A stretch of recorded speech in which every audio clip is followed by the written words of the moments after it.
जैसा कि last episode में हमने देखा कि जीवू और मोटे लड़के के बीच फाइट हो रही थी और वो दोनों एक दूसरे को हराने के लिए अपनी पूरी ताकत लगा रहे थे। वही तभी उनकी लड़ाई अब फिर से होने वाली होती है, लेकिन तभी वहाँ मिस्टर धाई आकर उन्हें रोकता है और फिर उनकी लड़ाई को शांत कराता है। असल में ये मोटा लड़का बुरा लड़का नहीं है और अब मिस्टर धाई सभी को मोटू की कहानी बताता है। असल में मोटू इसी स्कूल के अंदर का स्टूडेंट है जिसने इसी साल एडमिशन लिया है। इस लड़के की सोल म्यूटेटेड स्पिरिट सोल है, यानी उसकी 2 सोल से उत्पन्न होने वाली एक सोल है और ये म्यूटेटेड सोल बहुत खतरनाक है और इस वजह से मोटू बहुत ज्यादा ताकतवर है। लेकिन ये मोटू अभी अपने स्पिरिट सोल को काबू नहीं कर पाता और इस वजह से इसकी स्पिरिट सोल इसके इमोशंस को भी चेंज कर देती है और ये मोटू अपने आसपास वाले लोगों को नुकसान पहुंचाने लगता है। मोटू को इस वजह से कई सारी लड़कियों से अट्रैक्शन भी होने लगता है, लेकिन अभी तक जितनी भी इसकी गर्लफ्रेंड बनी थी उन सभी ने इसको धोखा दे दिया है, जिस वजह से मोटू बहुत परेशान रहता है। लेकिन हाँ,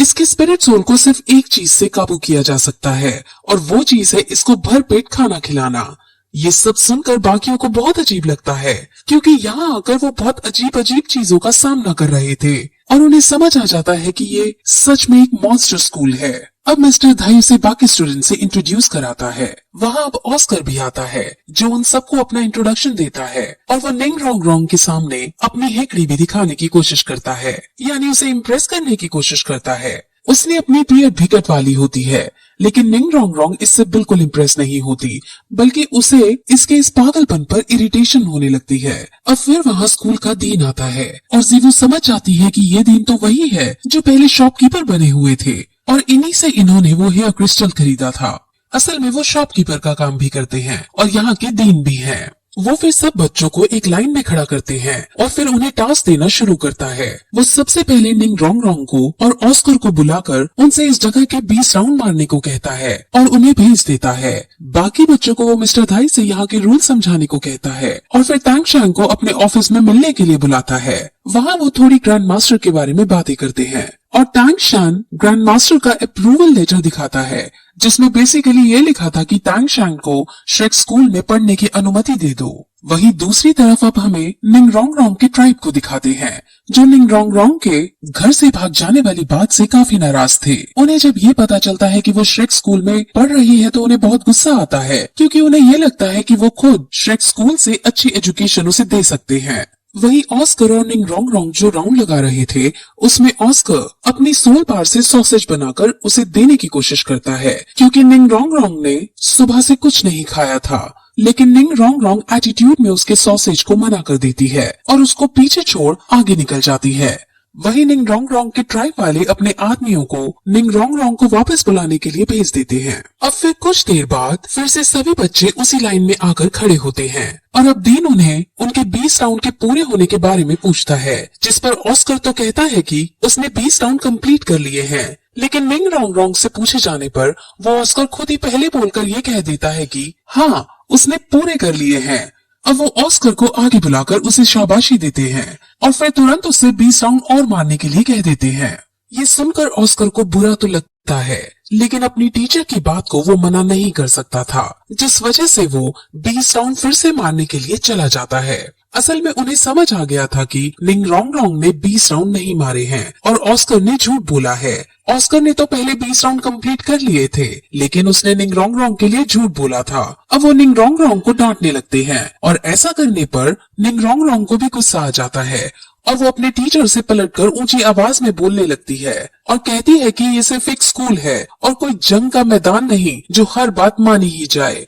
असल में निंग रोंग रोंग का ट्राइब बहुत बड़ा और शक्तिशाली ट्राइब था, जिस वजह से वो हमेशा एरोगेंसी और घमंड में रहा करती थी और वो सबसे उल्टा उल्टा ही बोला करती थी। अब डीन उसको इस स्कूल से बाहर चले जाने को कहता है और मिस्टर धाई से इसका सामान पैक करने को कहता है, जिस पर निंग रोंग रोंग धमकी देती है कि अगर ऐसा करने की कोशिश भी की तो मेरे ट्राइब वाले तुम्हें छोड़ेंगे नहीं। लेकिन डीन इसकी बातों से नहीं डरता और उसे पलटकर कहता है कि तुम आखिर क्या कर सकती हो, तुम यहाँ सबसे कमजोर लड़की हो और तुम्हें शुक्र मनाना चाहिए कि हमने तुम्हें एडमिशन दे रखा है। अब निंग रोंग रोंग को ये बात बर्दाश्त नहीं होती क्योंकि उसके अकॉर्डिंग वो बहुत शक्तिशाली थी, लेकिन जब वो अपने पास खड़े टैंग शैंग, जीवू, मोटू, मिस्टर धाई और कैट गर्ल को देखती है तो उसे भी अपने आप को कमजोर महसूस लगने लगता है। लेकिन फिर वो ऑस्कर को देखती है और उससे ज्यादा तो वो ताकतवर होगी ही, ये सोचने लगती है। लेकिन डीन उसे बताता है कि ये ऑस्कर भी अपनी फुल सोल पावर रखता है और अपने फील्ड के लोगों के बीच ये सबसे ताकतवर है।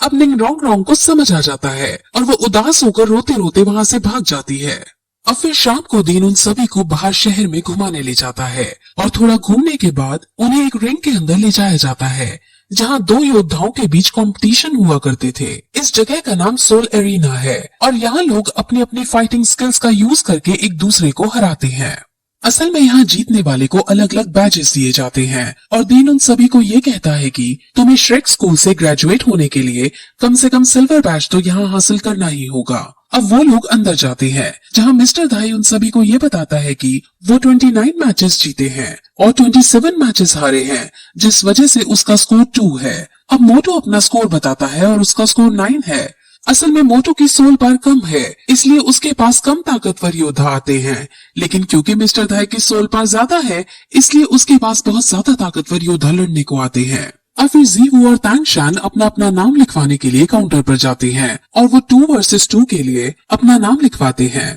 और उनकी टीम का नाम सांगवू रखा जाता है। अब फिर रिंग के अंदर सबसे पहले जीवू और एक दूसरे योद्धा को लड़ने के लिए बुलाते हैं और उन दोनों की फाइट अब शुरू की जाती है। ओपोनेंट के पास आयरन राइनो की सोल पावर थी और वो बहुत ताकतवर था, लेकिन जीवू भी कम नहीं थी। जीवू बिना सोल पावर का यूज किए उस पर हमला करती है और कुछ ही देर की शानदार फाइट में जीवू अपनी स्किल का यूज करते हुए उसे मार गिराती है और इस मैच की विनर बन जाती है। अब अगला match Tangshan versus cat girl होना है और अब उन दोनों को रिंग के अंदर बुलाया जाता है। तांगशान जानता था कि कैट गर्ल की एबिलिटी उसकी स्पीड है, जिस वजह से वो उसकी स्पीड को रोकना चाहता है और अब वो ऐसा करने के लिए उसको फंसाने के लिए एक केज बनाने लगता है और उसके चारों तरफ ब्लू सिल्वर प्लांट बिछा देता है। अब कैट गर्ल उसके अंदर फंस जाती है और ये देखकर मिस्टर धाई को बिल्कुल अच्छा नहीं लगता। असल में मिस्टर धाई कैट गर्ल को पसंद करता था और वो कैट गर्ल को जीतते देखना चाहता था। अब केज के अंदर तांगशान कैट गर्ल को पकड़ने की कोशिश करता है, लेकिन कैट गर्ल उसके दाव से बच जाती है और वो ऊपर से कूदकर बाहर निकलने की कोशिश करती है।